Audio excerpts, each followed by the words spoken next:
Alright, this is Red Marvick with VP Kitchen Equipment, and we have here a 2021 Bizerba GSP HD slicer. This slicer is in really good shape. 2021 as HD. Comes with an illuminated knob. It's got a couple dings here and there. It's really not a lot though. Slight scratch. The dings are mainly on the corners, as they usually are.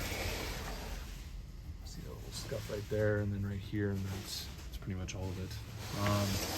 This slicer does come with a brand new blade guard ring. Excuse me, brand new blade cover. And it also comes with a brand new meat grip. Never before used, both are OEM from Bizerba.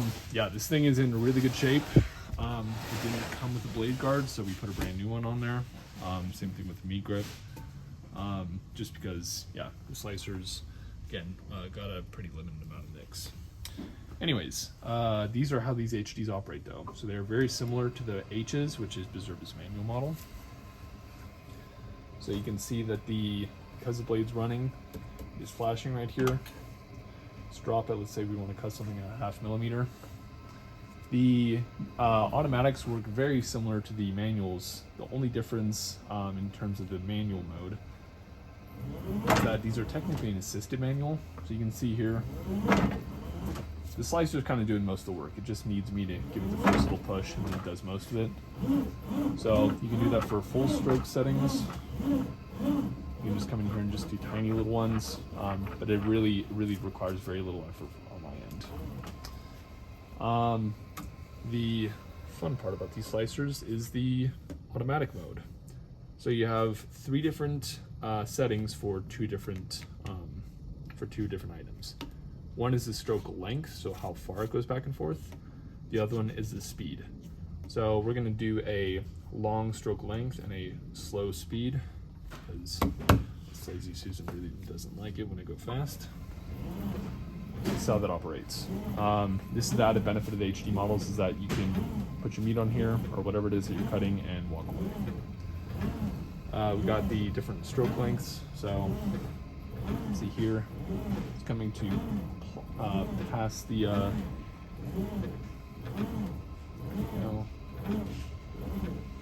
it's coming to about right there. And we got the shorter one right here. There we go. So those are the different settings. Then we got the different speeds. I'm just going to put it all the way up. It's quite a bit faster. But again, Lazy Susan doesn't like that. The reason that you would like that is that if you want to just speed up your process, right? So if it's taking 10 minutes, you want to take 5, might as well put it in the fast mode. All right, well, if you're watching this video, you probably already know how these Bizerbas work. The question is, why buy from us? Well, here at BP Kitchen Equip, we don't sell you anything that's used. We don't sell you anything that I turned on and tested and looks good. We service all of our equipment. So each of our slicers goes through a 68-point refurbishment checklist. Our automatic models, these ones take me at least 6 hours, sometimes more, sometimes 5, but they take me time to go through because I actually service it. One of the few things that we do, the very first one, is that we lubricate. So this arm back here, we use H1 Bizerba OEM oil. It's important to do that because then this will, you can just see here that this slides up and down. It's really important whenever you're operating these slicers just to make sure. That way this doesn't get cleaned up and stuck, otherwise the gravity feed doesn't work as it should. Additionally, this slides back and forth on a larger rod that you might, it's that bar right there. We use the same H1 oil on that bar as we do up here. And every part that doesn't need oil gets grease. We recently started using Bizerba OEM grease. So it's the same stuff that will come from Bizerba from the factory. One case is this. I don't know what Bizerba does, but after 2-3 years of use, these always get gummed up and you can't spin them. But we go through, we clean them up. We put in a lot more grease than Bizerba does. We grease that. We grease this dial. We grease the blade bearing right back in here. yeah, every single moving part that does need to be lubricated, we clean off the old lubricant and reapply OEM. Also electrical. Make sure that these boards, the larger board, it actually sits right back here, as well as these this touch board right here. I make sure that both boards work. You definitely want that. I actually have a 2023 that I'll be listing here shortly, and this machine still turned on and worked, but it occasionally gave me low voltage error, and turned out that board was going bad. Because we tested, we replaced it, and the board on the 2023 is brand new. But yeah, long story short, we actually test all the electrical in here. So make sure the LEDs work. On a side note, we actually calibrate everything too. So you can see that the moment the blade becomes exposed, it flashes red. The moment that it goes back, it's green. We guarantee that this board is also completely functioning, correctly working. Let's see, so we got mechanical, electrical. The other aspect is safety. As I already mentioned, make sure that this flashes whenever the blade is exposed. I also, on another note, I make sure that this dial is actually accurate. So this stands for millimeters. It's not some arbitrary number. So this should be a 0.5 millimeter.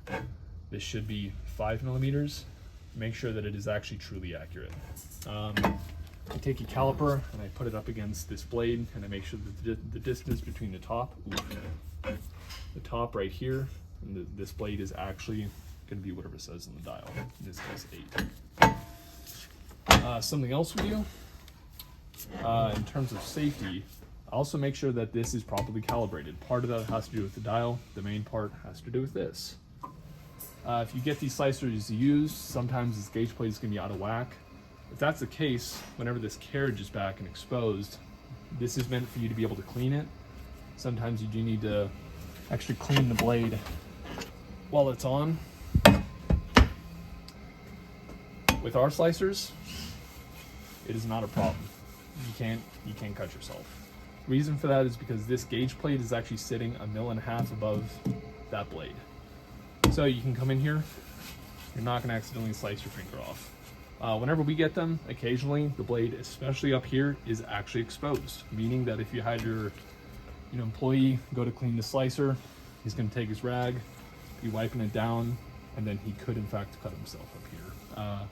We just try to make sure that the safety mechanisms that Bizerba has installed are up to date, up to snuff, and as you would get it from them.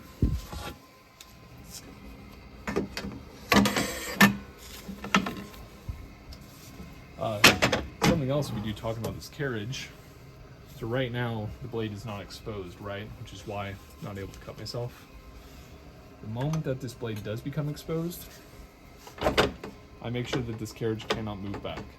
Again, that's as it would come from Bizerba. We just make sure that Bizerba standards are upheld. And you can open it back up again.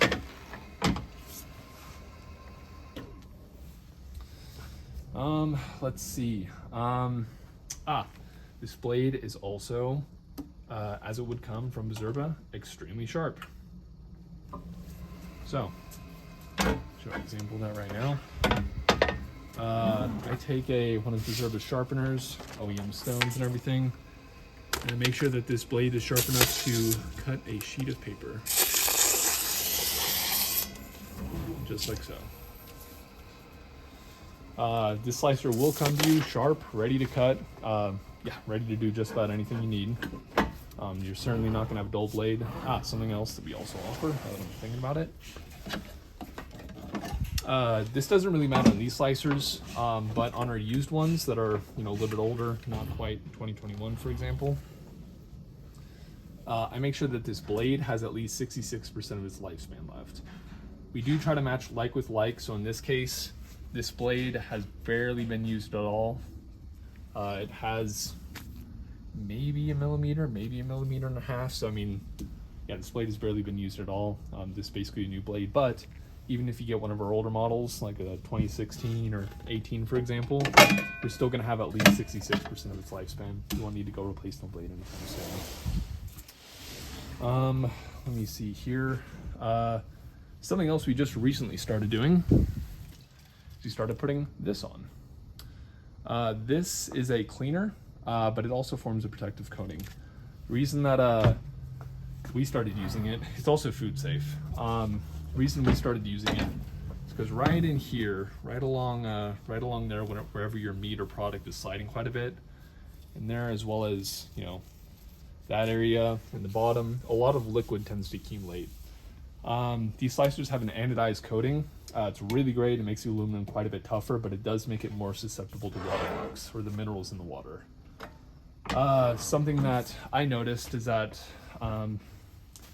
let's see, it's 2023, so the 2017s, for example, they tend to have some white marks right here, you know, in the areas that I mentioned. That's because the minerals in the water are actually soaking into the aluminum. What we do just to help just keep your slicer looking good is we put some of this on. So like I said, it's food safe, FDA approved, and it resists watermarks and rusting. I removed this gauge plate, this carriage from the carriage arm. Whenever I'm refurbishing it, I take off the bottom and those pieces as well as the blade, and I just deep clean the whole thing. We use degreaser, alcohol, and then we do a final coating on this. Gives it a really nice shine. But every single part of the slicer is covered with this. I definitely think it's a good move. These slicers tend to look quite a bit better. They also resist the rusting that I mentioned earlier. So yeah, that's something else. If you have any questions, please give me a call. Again, this is 2021, brand new blade cover, brand new meat grip. It's in really good shape. Just let me know if you have any questions, and try to help you out as best I can. Hope you have a good day.